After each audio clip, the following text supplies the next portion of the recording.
Hello, my name is Alessio Pagani. I am a researcher at Chain, and today with my colleague Jack Davis, we will present Bitcoin data transactions and how to use them for your data. During this presentation, we will show the Bitcoin transaction format, we will discuss how to embed data in our transactions, and we will present some data protocols and some data structures.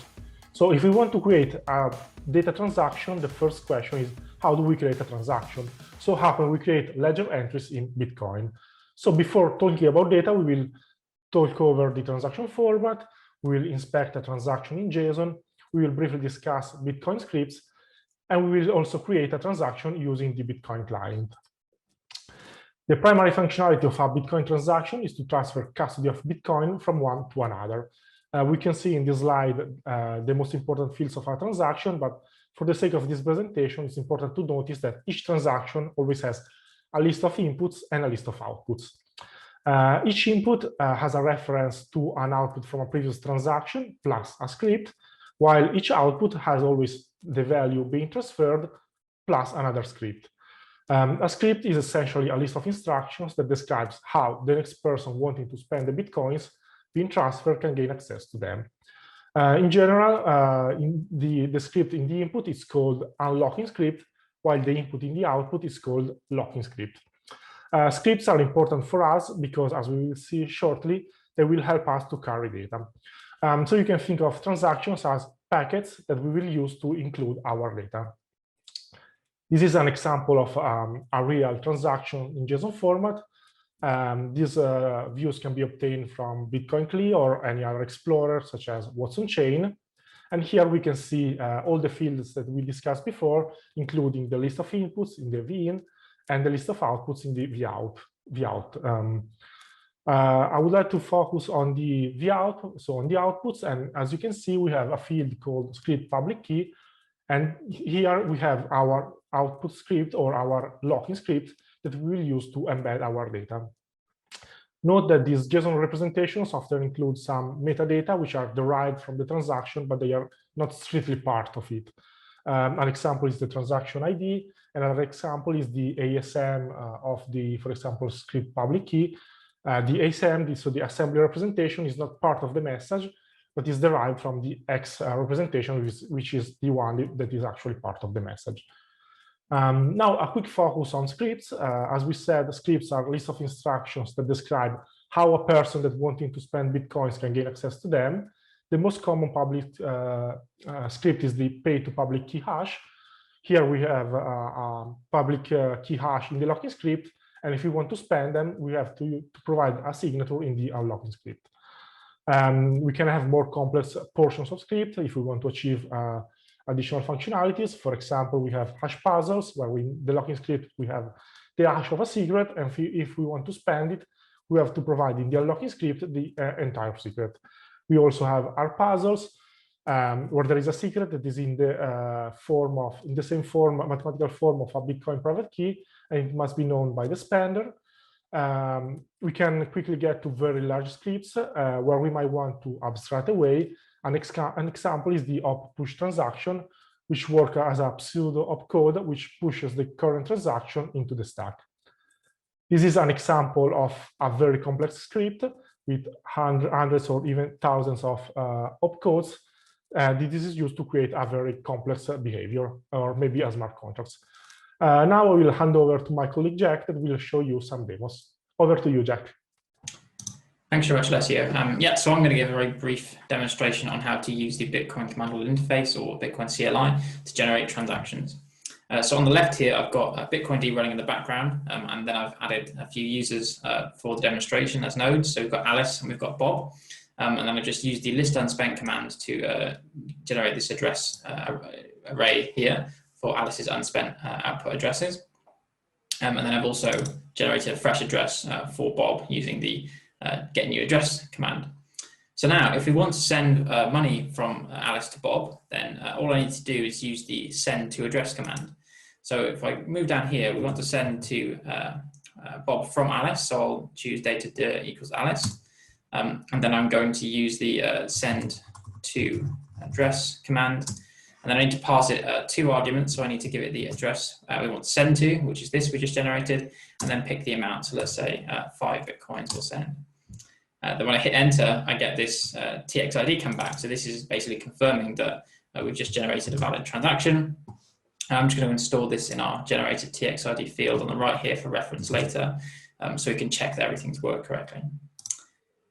So the next thing we can do is make sure this is, a valid transaction by mining into a block. So again, if I use the CLI, and this time, because I want to add a block to the kind of reg test network we have here, then I choose the data series network, and I generate, let's say, one block. It's all we need, really. Then we get this block generated here, and this is the block header hash that we've generated. We can actually go and inspect that using another command. So Bitcoin CLI. Again, still, we can look at this as the network as well. And then I want to get block based on that block hash that we've just produced. And the result is this. So you can see here in this TX structure, we have two transactions. One here is the Coinbase transaction, which we'd expect to always see in a block. But then we also have this other transaction, which looks like the TXID that we generated. So that's good. I'm just going to add this again for reference in here so we can check this in our program after, but we can already see it looks the same. Then now we've got that transaction ID, we can go and inspect that transaction to see exactly what it looks like. So I can use a particular command. This time I might look at it from the perspective of Bob, because he was the receiver. And I want to get the raw transaction first. So I want to get, what is the raw transaction data that's underneath this TXID. And I get this back. So this large hex string here. So again, copying that, we can use that. We can use another command to decode this. So once again, let's still act as Bob. Then I use decode raw transaction this time. Paste in what we just found, hit enter, and then we get this, which is much more friendly. So we get this this large JSON representation here. Now I'm just going to quickly copy and paste this over to our workspace on the right. There we go. Just get the whole thing. Oops, that's easier. Okay. So if I copy and paste this over into our program here, and I will just close it off so it's not getting in the way too much. So we're just going to store that information here for later. But if we just have a quick look at it on the left-hand side here, we see there are lots of fields, as Alessio mentioned. We get the JSON representation here, including the input structures, the output structures, and we can actually see that the address we generated for Bob, MPCS, so on, is in this second output here. So that looks how we expected it to look. So now, what I'm going to quickly do is, based on how that data we've taken, I'm just going to quickly run our demo program here. And what we expect to see is, so we're checking if the TXID that we generated first is the one that made it into the block. So generated TXID equal to the block TXID. And also I've added an extra check here to check that the address in the output that we expect to be sending to Bob is actually that address we generated for Bob. So when I run this, we expect this to be true. And there we are. So we've got the correct transaction ID and the correct address in both places. So that's a simple example of how you can go ahead and make transactions using Bitcoin CLI that will work as expected. Okay, so now we've seen how to create basic transactions using the command line interface. And we can now look at how we can embed data with our transactions, and specifically how we can use those transactions as message envelopes effectively, and particularly the scripts within them to carry and embed the data we need for our applications. So I'm going to be covering the kind of key fundamental concept of data pushes, and this is how we can embed any piece of data within one of our transaction scripts. Then I'm going to look at some data carriers, which are scripts or transaction patterns, which we can commonly use to embed data with certain properties associated with each. And then finally, Alessio is going to take you through a demonstration of how you can actually begin to use the Money Button JavaScript library to embed data within your transactions. So firstly, data pushes. This is what we mean when we talk about putting data in scripts. We've already seen 2 examples of this already, or many examples in the previous scripts. But here I've got the, on the left-hand side of the bar is the unlocking script, and on the right-hand side of the bar is the locking script for a simple page public key hash transaction. So this is something we've met already in the talk. And highlighted in blue are all the data pushes. So these are all parts of the script that are actually just pieces of data that get pushed to the stack during script evaluation. And so when we refer to data in scripts, we use this term push data, and there's a specific encoding associated with that. So in this case, our pub key hash is actually not just a pub key hash, it's actually prepended with its length. So here we have prepending is the hex data 14, or in decimal 20, and then we have 20 bytes of hex data, which is the actual pub key hash itself. So this is what we refer to as push data encoding generally, and when we write this down, we can also use the angle bracket notation above to mean the actual hex data prepended with at least the length. So this is actually what it looks like in the full script. So the rest of the script obviously is these opcodes, which have hex codes surrounding our pub key hash. And we can actually see that the pub key hash, so the data part of this, makes up the vast majority of the script. But there are actually lots of different variants of push data encoding. So what we saw there is this first row example, where we actually only had 20 bytes of data being pushed to the stack. So we didn't need a specific opcode, we could just prepend it with that length. And the examples on the right-hand side, you can see the ASM notation, and then just prepending in red with the length in hex. When we have longer and successively longer data pushes than this, we need to invoke one of the push data opcodes. So these are special opcodes in Bitcoin script that is designed to push data to the stack. So push data 1, this has the hex code 4C. So whenever you see this opcode in script, it's followed by a 1 byte length identifier and then the actual hex data. So on the right hand side here, again, you can see a slightly larger push this time gets prepended with the push data opcode 4C, then the length 5E, and then the actual data itself. A similar thing happens for push data 2 and push data 4, the main difference being that in each case we always have the opcode, so 4D or 4E, but then followed by the 2 byte length identifier in the push data 2 case, or 4 byte length identifier in the push data 4 case. And at the bottom, you can see this general kind of conversion from the assembly representation. So we could have just the data hex, and this is what you see in the previous demonstration, where we actually look at the ASM format of the scripts in the transactions.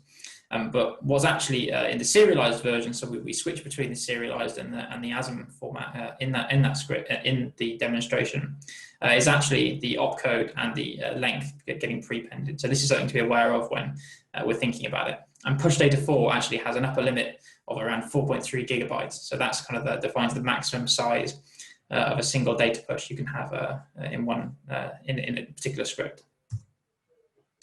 So a few important things to note about data pushes. So these are privileged in a sense because they can go in any script. So post Genesis, only constants are allowed to be pushed to the script in an input script, which means that you can actually have data pushes in inputs and outputs, whereas you can't necessarily have other opcodes everywhere. So again, push data is being allowed in unlocking script, and that's what we saw with the signature in a public key hash transaction. We already know we have push data in unlocking scripts there, and there's not necessarily a limit on the number of pushes you can have per script. So you can have many of these. The limits then become about the size of a transaction overall. And you can see here many different applications have been using different embedding methods, adding data to the blockchain over time. Okay, so then data carriers. So now we know how to encode a single kind of portion of data within a script. We can think about the ways we can actually form scripts to do this for us. So the first is just general spendable scripts, and this is the kind of thing we've seen already. So we could add a data push followed by an op-drop opcode to any script, and this would not change how the script runs necessarily, but it would still embed that data within it. So that's one example of adding data to a spendable script. Then we can also have what's called now the unspendable op return, or what false op return or false return, where we have an unspendable script essentially preceding our data push. So here we have those two opcodes, false op return, followed by the data, and we could have many pushes, of course, after op return. But we could also do have a spendable op return script. So here we place, maybe a full spendable script that precedes our op return, and then our data comes after that. And again, we may have many data pushes. And these are three kind of general methods you can use to embed data. The main difference between the unspendable and spendable op return, of course, being that there may be more of an incentive for a miner to keep your spendable op return, given that it will be part of the UTXO set, but it's also, of course, not a guarantee. So again, some important things to note about op return. So the whole kind of purpose of op return is that nothing actually gets executed in the script engine that follows an op return. So actually, there's not necessarily a need to format the data that follows an op return in a particular way. It doesn't have to be valid under the script engine rules. However, it does actually use what we call this push data element framing. So what we just referred to in the previous slides, where we looked at how we encode lengths of data. We still do use this convention in Bitcoin script generally to help parsers understand where different pushes are coming in to a particular script. And again, as I said, we can have these pushes part of spendable or unspendable scripts, and there are different properties associated with those. So now I'm going to hand back over to Alessio, who's going to show you how you can use the MoneyButton JavaScript library to build applications with data embedded in transactions in a more user-friendly and much more scalable way than just doing things with a command line interface. So Alessio, if you want to take it away. In this demo, we'll see how to use MoneyButton 1.5.4 to create a Bitcoin transaction. The first thing that we need to create a transaction is a private key, and in MoneyButton.js, it could be created using from random. If we want it for the mainnet, we can use the from random method. If we want it for the testnet, we can use from random, but using the string testnet as a parameter. Another way to have a private key is to import it. So in this example, I'm importing a private key that I already have. And then if I execute this demo, I can see that I have the two randomly generated private keys. I have my private key, and for each of them, I have the address derived from them. If I go on What's on Chain, we can see that I already founded this address with using a faucet. So if I have a look at it, we can see that we have a balance of 0.1 BSVs, and those BSVs are in this transaction received from the faucet. So if I want to spend this transaction, I have to reference this transaction ID, so 1788, etc., and then the exact index that I received. So in this case, it's index 0 because this is my address. So I can create a UTXO using those parameters. So if we have a look at our demo 2, we can see that I'm creating a new object, which is an unspent output, where I reference my transaction ID, 1788, etc., output index 0, and then the other parameters, such as the address, script, and the 10 million Satoshis that I'm spending. If I execute demo 2, we can see that we have my new UTXO object, or the JSON version of it, if we have to have a better look at it. Now that we have our UTXO, we can try to spend it. And so to spend it, we have to create a transaction. This is done in BSV using the method bsv.transaction. We can fund it using the UTXO that we just created, and then we can pay a receiver. In this example, the receiver is created randomly, so I have a random testnet key, and I also have a change, again, created randomly. I'm paying half of the original amount to the receiver and the remaining to the address. If I execute demo 3, we can see our transaction. In this case, it's still unsigned. So this means that I have the transaction, but I cannot broadcast it because this is just created and anyone could spend it. It's interesting to notice that the half of the Satoshis are going to my to the receiver address, but the change is a bit less than the other half because there are the minor fees taken into account here. So as I said, now I have my transaction, I have to sign it. there is a method in money-button.js that is called sign, that using my private key as a parameter allows to sign the transaction. Why my private key? Because it's the one that I use to generate the address which is associated with this transaction. So if I execute this demo, we can see that we have now the signed transaction. This is the JSON representation, and this is the raw transaction. We can see that this was the before the signature, and after the signature is basically the same script, but with this signature appended. I can copy and publish my transaction, and a way to do it is to go on what's on chain, broadcast transaction. I paste my raw transaction here. And if I click, I don't broadcast it because I'm sending Satoshis to random addresses, but if I click on preview, we can see that we have our original transactions, the 1788, etc., with 0.1 BSVs, and half of them are sent to the receiver, and the remaining are back to me as a change. This is a way to create a very simple pay-to-public key hash transaction, but we can do even more complicated things. An example is, instead of using the pay-to-public key hash, is to create my own locking script, for example, using this method from ASM, so creating an assembly version, so a set of opcodes that generate my locking script. These are just some random opcodes, but if I execute the demo, you can see that this is my new script with some, of course, randomly generated opcodes. We will use this method for the remaining of the demo. We just saw how to use MoneyButton's BSV library for backend development, but JavaScript is very useful also for front-end development.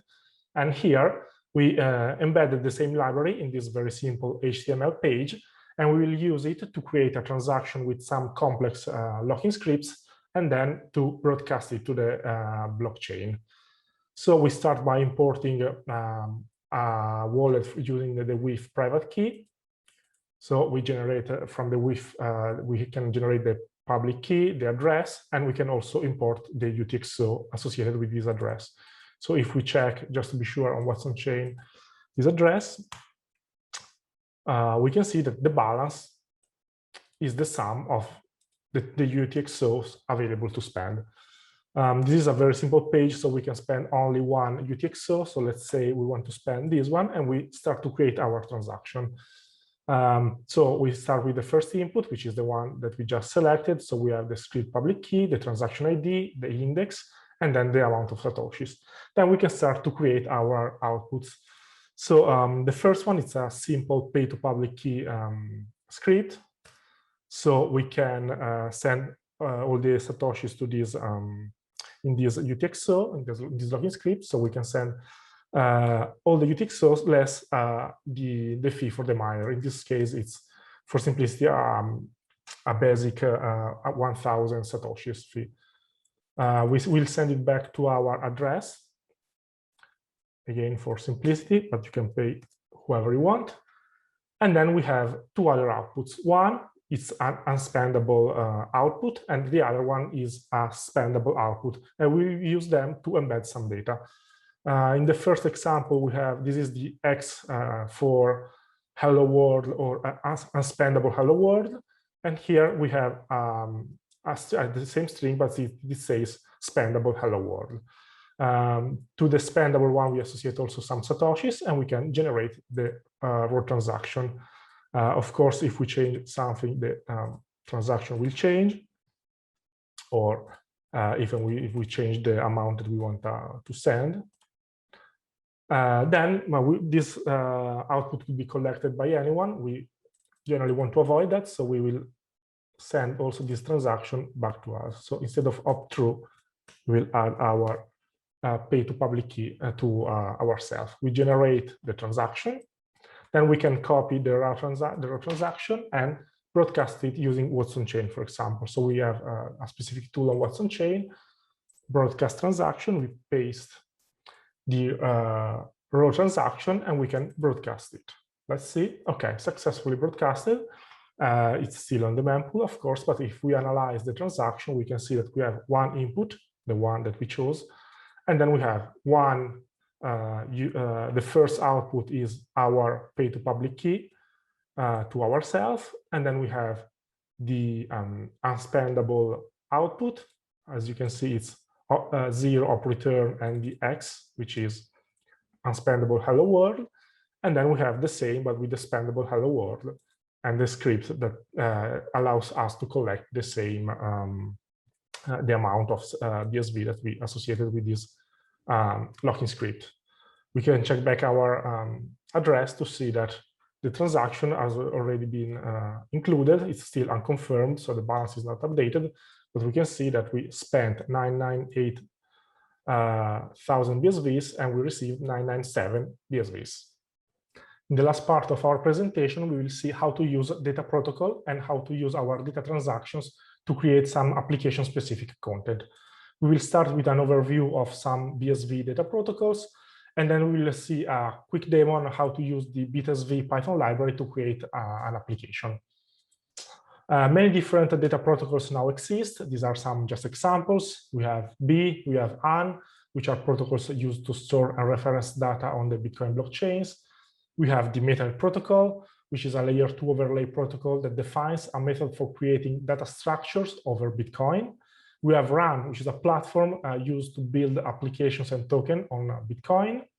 But for the remaining, for the sake of time, for the remaining of this presentation, we will focus on the B protocol, which is a protocol simply used to design and encode files on the blockchain. This is an example of the B protocol.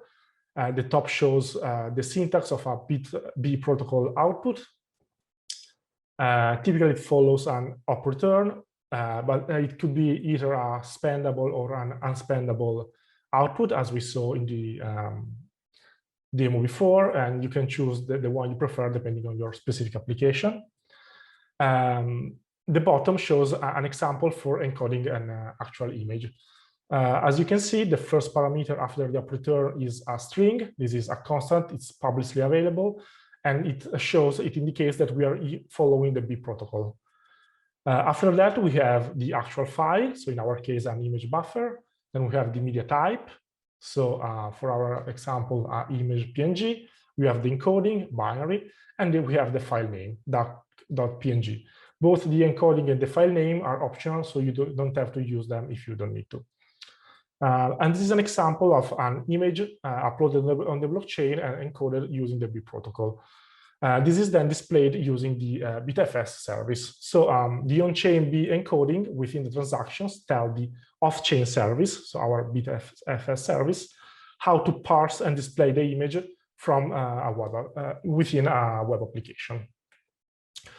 We can use many protocols in conjunction with one another by layering or chaining them together. In the example shown, we have the B protocol, the D protocol, and the BCAT protocol all together and structured using the Metanet protocol. Each circle here is a Bitcoin transaction, and each will contain an application protocol and the encodings that allow an application or a service to render the data correctly. It's now time for our demo. We will see how we'll write a simple application that writes a file to the blockchain and reads it from the blockchain using Python and the BSV library. In this demo, we will see how to embed a file in a transaction following the B protocol. We are using Python and the BSV library, which allows to create and publish transactions. So it's very similar to what we saw in the previous demo, where we created a transaction, serialized it, and then broadcasted it using the What's on Chain API. But here, everything is done automatically. So we can import our wallet as before using the with private key, and then we can embed our file. So the B protocol is composed of 4 fields plus the protocol prefix. The protocol prefix is a constant and it's given by the creators of the protocol. And then we create our array with our information. So the first element is the image. So the first apart from the protocol prefix. We have the image, which is loaded and encoded in base 64. Then we have the media type, in our case, image JPEG.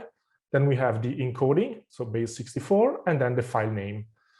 Then we call this method provided by BSV, which creates an unspendable transaction using op return, and then append all the information after the op return. If we execute it, we have, as a result, the transaction ID of the transaction just created.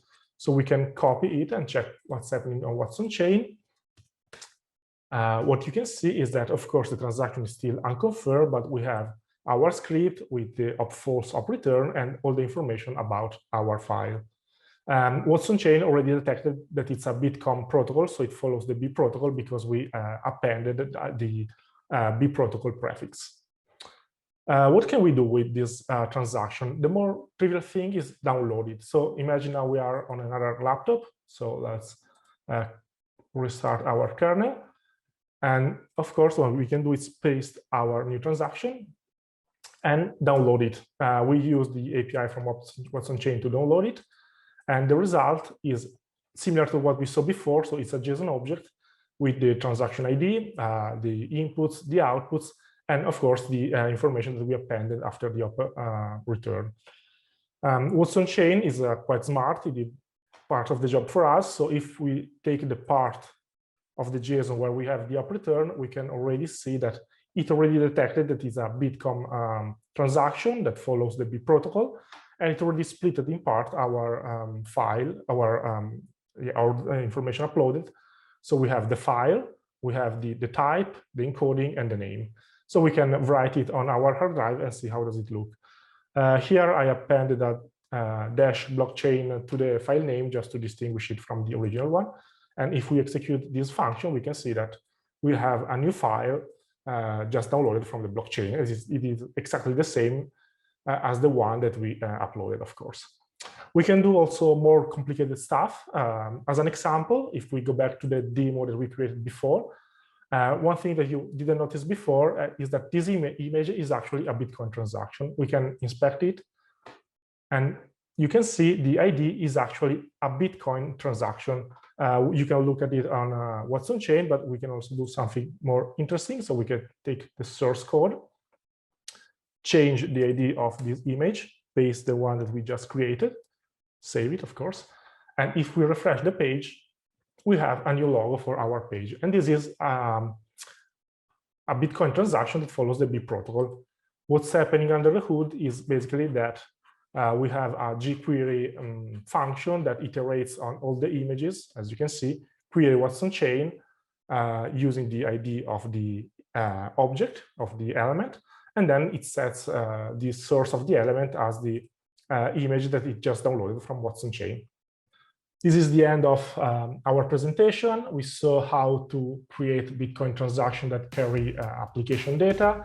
We discussed many different ways to embed data. We saw different protocols to embed data. And we also saw how to use some libraries that can be used to construct app transactions. We saw the Money Button JavaScript library. We saw the BSV Python library.